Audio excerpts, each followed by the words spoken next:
All right. Welcome to another edition of Shabbat Lounge. This is Matt. And Jake here. We appreciate you stopping along, and as always, we ask you to take a look at our website and blog. Everything can be found here. Pretty much everything. Yeah, pretty much.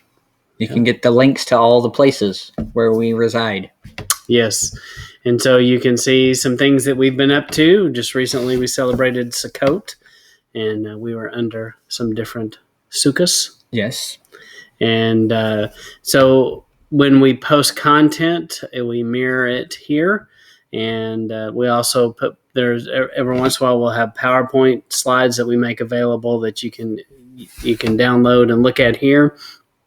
And then it just is kind of a catalog of all the different things from Facebook to podcast to Twitter, voicemail, YouTube. And we appreciate if you can like us, share this, let somebody know. So, Jake, what are we doing? Today, we're continuing the Blessings and Curses series that we started dealing with Ebal and Gerizim. And so if you want to get caught up on those, if you're starting here, this is part 3.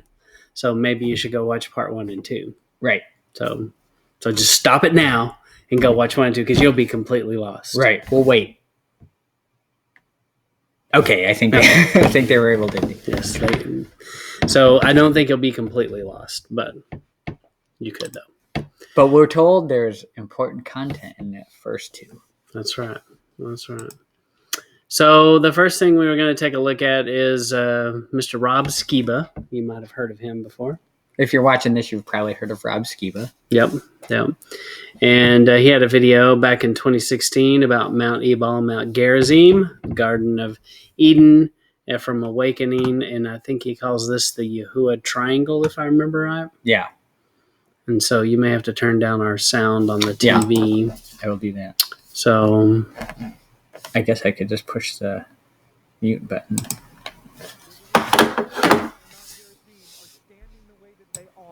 Because they are standing as a witness 400 years later. And so this is a clip from Staley that we're listening to here. Yeah. Half the tribes go on the other. And the tabernacle, the temple, the Ark of the Covenant is right in the middle. Between. Because this is the exact place where Yahweh walked between the two halves. Maybe we should have turned on closed captioning so we could see what he was saying. Oh, I know what he's saying. No. Now it's a little harder. But harder there. Right. I think the deal is with Shechem. This is the part where Rob Skiba is talking. Right. Now, yeah, it's definitely interesting, and I think we've made the but then when I heard this teaching that the inference earlier about how this seems like the same place where Abraham and I just happened to walk by and that covenant was made. Whoa, wait a minute. Definitely there's a possibility, but I don't know. They don't really explain, and they can't quote book, chapter, verse how they came up with this. I don't know if it comes from the Talmud or some other source, but I don't know. Something, we kind of wanted to put it out there, something to think about. These 2 scriptures right here. Because he's, Jim's the one that made me aware of the idea that could have been that's Psalm 66 and Psalm 108:7. Right. With Abraham, we put Abraham to sleep, and he walked between the covenant himself. Well, in Psalm and they do make a pretty compelling case that it's a possibility in the way these mountains are split. And it also, I can't help but think of the Mount of Olives prophecy, that the Mount of Olives is going to be split in 2, kind of like that. So if you think about the idea that Yahuwah, it's definitely interesting. And I believe he probably walked through in all his glory. And then, so he didn't see him. Sure, he goes on to talk about this is potentially the location of the Garden of Eden and that kind of thing. Yeah. And so I highly recommend you check out that stuff if you've never watched it, or if it's been a while since you watched it. It's definitely an interesting study. Anything else here? Yeah, just so with the Garden of Eden thing, I guess the point is one mountain was the tree of life, and the other mountain would be the tree of the knowledge of good and evil. And I know some people go with that. I don't necessarily ascribe to that because the garden is hidden from us and we wouldn't be able to get into it. Now I know there's dimensional differences and that kind of thing, but even so, if this was it, we wouldn't be able to get into it. Right. It's kind of where I fall on that. Yeah. Yeah. I think that's fair. And then the next one, I have the scripture, and we just went to the 6. 60 verse 6 where he was talking about Elohim has spoken in his holiness. I will rejoice. I will divide Shechem and mete out the valley of Succoth. So he's talking about dividing Shechem, which is right there in between Ebal and Gerizim. Mm-hmm. And then 67, he says, Gilead is mine and Manasseh is mine. Ephraim is also is the strength of mine head. Judah is my lawgiver. Moab is my washpot. Over Edom I will cast out my shoe. Philistia triumph though because of me. So there's a lot there. Yes. Yes. And I'm thinking most of this, it's not a good thing. I wouldn't want to be someone's washpot. No, that's for sure. No, it doesn't sound pleasant. And we saw the whole George Bush and the shoe tossing situation. If someone's casting out his shoe at George Bush, well, if someone's casting out their shoe, as with what happened with George Bush. I don't remember he dodged them? Like he was like a ninja. Oh, maybe. Uh-huh. It's like he knew they were coming. Mm-hmm. But yeah, apparently the throwing the shoe is it's a thing. People don't. It means they don't like you. Yeah, so, I haven't had many shoes thrown at me, so people must like me. That's the case. Mm-hmm. But in Psalm 60, verses 6, I think it's interesting about he's dividing Shechem and meeting out in the valley of Succoth. Yeah. All right, and then the city of Shechem is the place where Abraham first buys land, and Jacob comes there after meeting Esau, and it's in the area where Joseph is sent for his brothers. So kind of a lot of stuff happened in this area. Always has kind of been a big deal. Joshua entered here. Joshua's final speech occurs here. Joseph's bones. And then later, John 4, the woman at the well is basically in this same vicinity. And outside of Nablus, there is a place that says that's the well. This is the well. So okay. When we talked about that before, that's so hard for me to. I mean, I would imagine there's several of these, and everybody charges you $20 to go see the well. Yeah, one of them is probably right. So, well, none of them. Yes. And then Deuteronomy 28 and Joshua 8 parallel each other. And so, where can we put that? I think over there is good. And then Deuteronomy 28:1, and it shall come to pass, it shall hearken diligently into the voice, if thou shall hearken diligently into the voice of Yahuwah, your Elohim, to observe and do all the commandments which I've commanded thee this day, that Elohim, will set thee on high above all the nations of the earth, and all these blessings shall come on thee and overtake thee, if thou shalt hearken unto the voice of Elohim thy God. Blessed shall be in the city, blessed shall be in the field. And so this is like, if you scroll on down, this is the blessings and the curses in Deuteronomy 28. Right. And so the first part of that, he's laying out blessings, and then in like 16 here, he starts laying out 15, 16, he starts laying out the curses. Right. And and he's doing this standing at Mount Ebal and Mount Gerizim.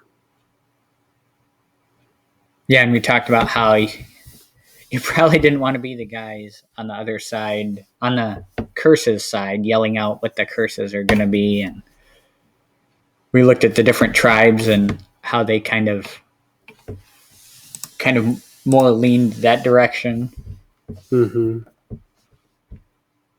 I don't know who Bob is. Okay. Poor Bob. And then Joshua 8 is basically the same story, where they enter the land and they come between Mount Ebal and Gerizim. And then in 8,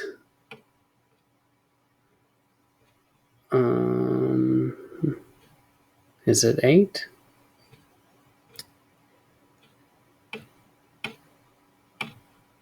I believe this. There it is. It's 8:30. Then Joshua built an altar for Yahuwah of Israel in Mount Ebal, and Moses, the servant of Elohim, commanded the children of Israel, as it's written in the book of law of Moses, an altar of whole stones. Why is that significant, Jake? Well, because no man tool is supposed to come upon it. Right.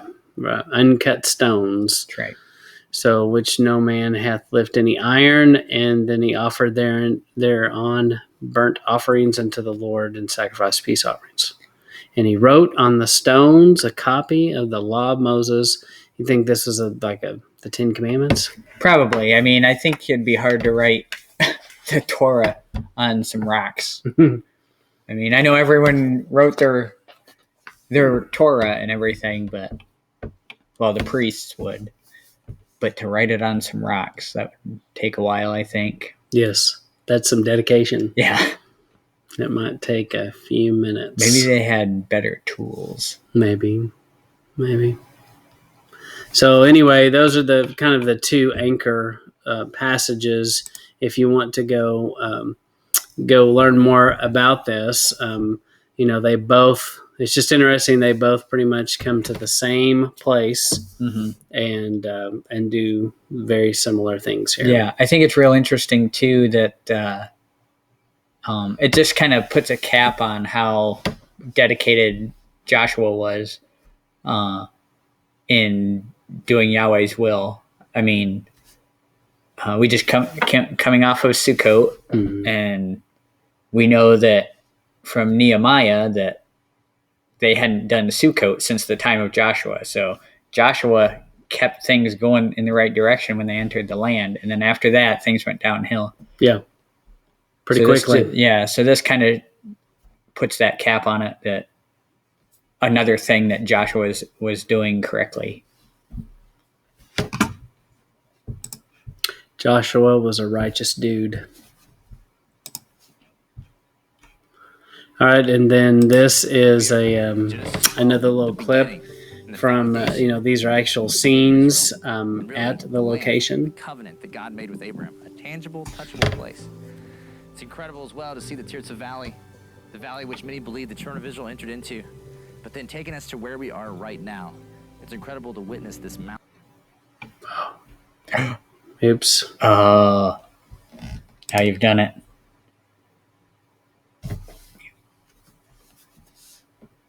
Of the ceremony for maybe 2 centuries.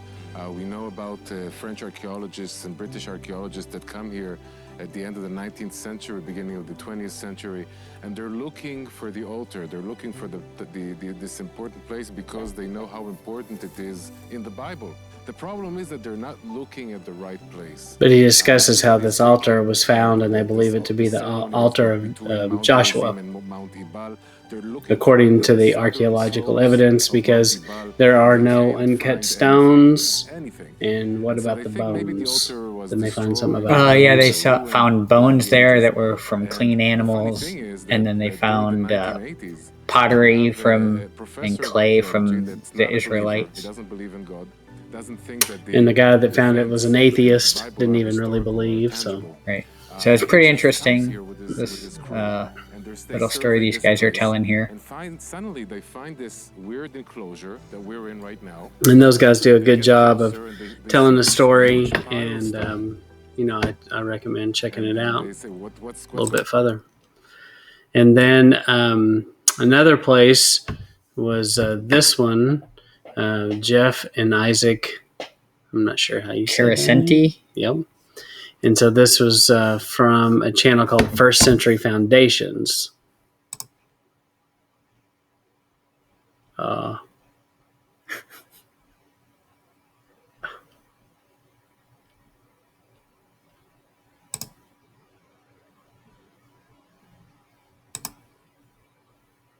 There we go. There you go. feet above sea level. And right now we're standing on Mount Gerizim, the second highest mountain in Samaria, which is 2,643 feet above sea level.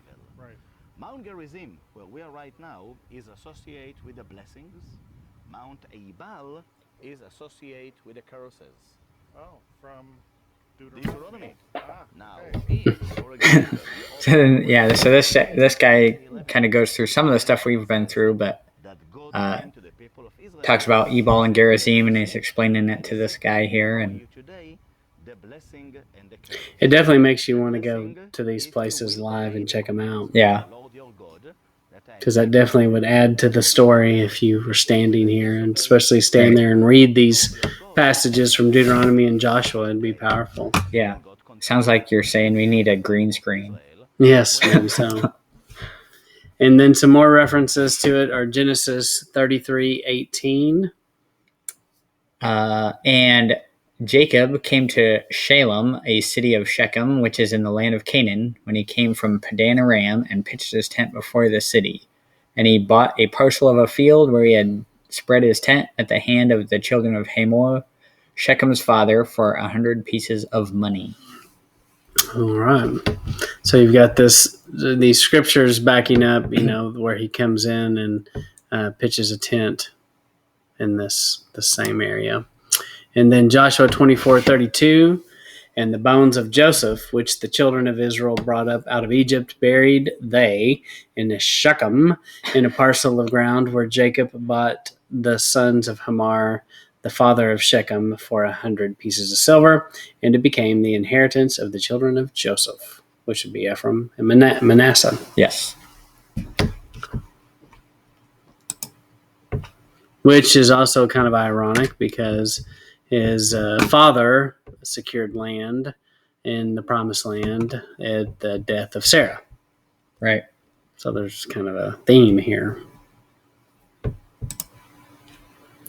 And then you were talking about this earlier about the two mountains.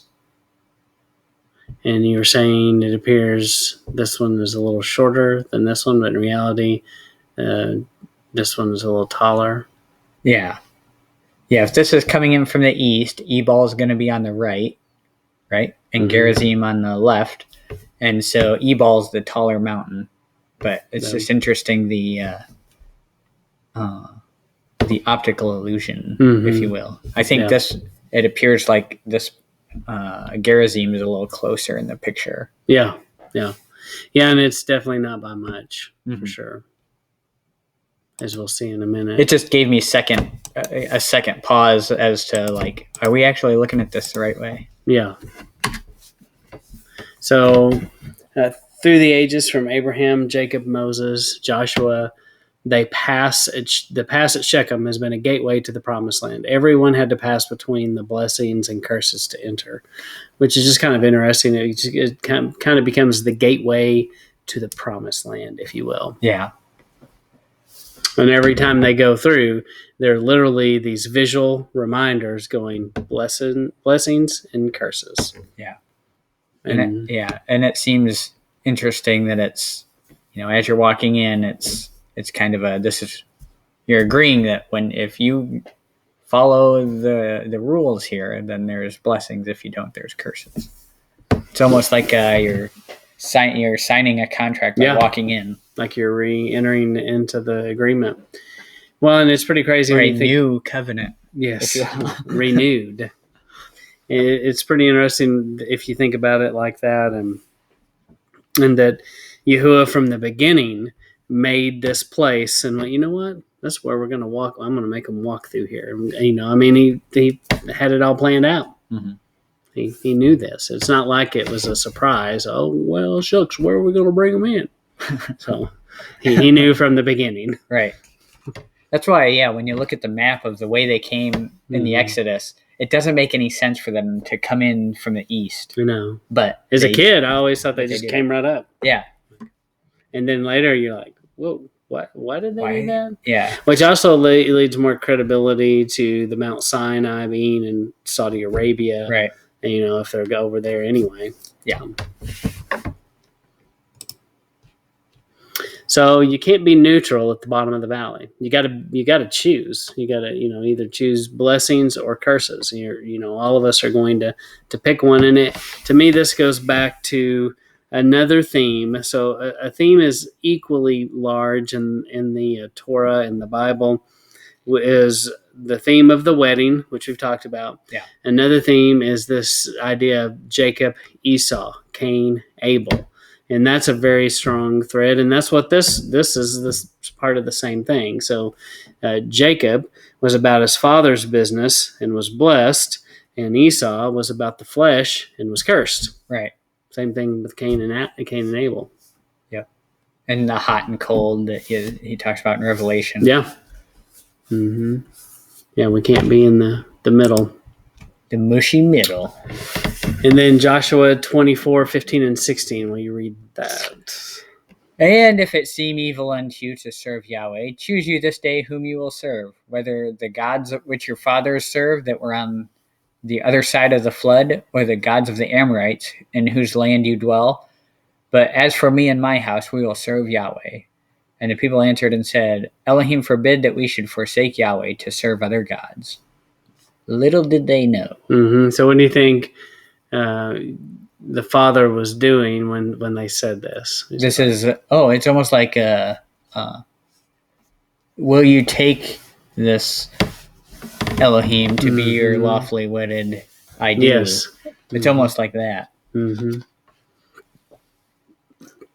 And I wonder if the father's looking down at them going, that's cute and all, but I know what you're fixing to do. Yeah. It's a nice try. I like it, but... And it's good for, Joshua giving him the what for. Like, you guys do what you want to do, but we're doing this. Yeah, and think about how often this scripture is quoted by mainstream Christianity. Yeah. And they have no idea the context what's being said here. Mm-hmm. They're just like, oh, that's cool, but they don't understand he's talking about doing the Torah. Yeah. And then it made me think of the great chasm that we see in Luke 16. In Luke 16, 19 through 31, there was a certain rich man who was clothed in purple and fine linen and fared sumptuously every day. And there was a certain beggar named Lazarus, which was laid at his gate, full of sores, and desiring to be fed with the crumbs which fell from the rich man's table. Moreover, the dogs came and licked his sores, and it came to pass that the beggar died, and he was carried by the angels into Abraham's bosom. The rich man also died and was buried, and in hell he lifted up his eyes, being in torments, and seeth Abraham far off and Lazarus in his bosom. And he cried and said, Father Abraham, have mercy on me, and send Lazarus that he may dip the tip of his finger in the water and cool my tongue, for I am tormented by this flame. But Abraham said, Son, remember that thou in the lifetime received good things, and likewise Lazarus evil things, but now is comforted, and thou art tormented. And besides all this, between us and you, there's a great gulf that's fixed, so that they which would pass from hence to you cannot. Neither can they pass to us that would come from thence. And then he said, I pray thee, therefore, Father, that thou wouldest send him to my father's house. For I have 5 brethren that may testify to them, lest they also come to this place of torment. Abraham said unto them, They have Moses and the prophets. Let them hear them. And he said, Nay, Father Abraham, but if one went into them from the dead, they will repent. And he said unto them, If they hear not Moses and the prophets, neither will they be persuaded, though one rose from the dead. So it's so painful. It's so painful, man. So it's painful. Why is it painful? I mean, the torment. The torment's painful. Yes. No, it's painful because once you see it, you can't unsee it, and you can't make someone else see it somehow. Yeah. But yeah, it's just unseeable. I think that's why he says it's impossible for those who see it and fall to be. Anyway, that's a different topic. But point being, yeah, there's this chasm that's separating one that's being blessed and one that's being cursed. Yeah, it seems like the chasm between the two mountains. Yeah. But I see what you're saying, and I never really caught it till I read it there about it's so clear. This is Yeshua speaking, and he's basically saying if they won't listen to Moses and the prophets, okay, there's no point in going any further, which is kind of interesting because we lift up everything else, and we have traditionally lifted the New Testament so much higher than the Old Testament, and Yeshua's kind of saying the opposite here. He's clearly giving credit to this and not taking away from them. Mm-hmm. Is that what you're talking about, what you can't unsee? Yeah, because I see this get twisted so much with... when you read it out loud and you're hearing it, it's like, obviously, they have Moses and the prophets. Let them hear them. Don't you from the dead go back and tell them of what's going on. Moses and the prophets already did that. Yeah. And if they won't listen to them, why are they going to listen to you? Yeah. And if one went unto them from the dead, well, that would be a sin. If they hear not Moses and the prophets, neither will they be persuaded by the one rose from the dead. Talking about himself, he's going to rise from the dead, right? Mm-hmm. And they're not going to listen to him either because they don't even listen to Moses and the prophets. Because what's Yeshua telling them? He's not telling them anything different than what Moses and the prophets told them. Yeah.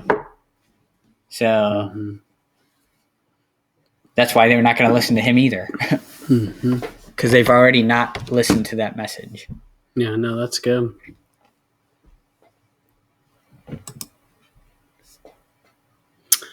And then that's where we're going to end. Yeah, so that's this part here, I believe. So, and we've gone through 74 slides in all. So, if you missed something here, we encourage you to go back and listen to part 1.